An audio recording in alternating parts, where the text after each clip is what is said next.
mga amiga, ngayong oras na ito, ako ay nagluto ng aking tanghalian na naman na kung saan ito ang ba't klase mga gulay din na yun Ayan, inilagay ko na dito ang lahat ng aking mga gulay at ingredients. Kasama nito ang hipon, kalabasa, ayan, sitaw, at iba pa mga amiga na kung saan ito ay napakasarap. Ayan.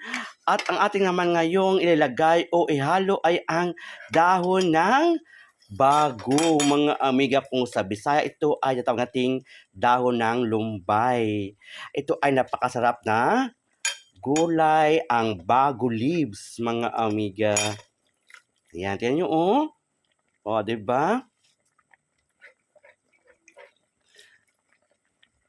Ayan. Ito ay napakalaga din kainin ang dahon ng bago leaves kasi nga ito din ay nabibigay ng mga nutritious para sa ating katawan. Ayan. At itong haluluin para mapasama ito sa kumukulong tubig at itong takpan ng ilang minuto para ito ay maluto, mga amiga. Mga amiga, atin nang buksan ang ating nilutong gulay. Wow! Okay na at lutong-luto na, mga amiga. Pwedeng-pwede natin itong ihain na sa ating lagayan ng pagkain. Yan. So, yung atin na itong ilagay sa ating bowl. Ayun, mga amiga.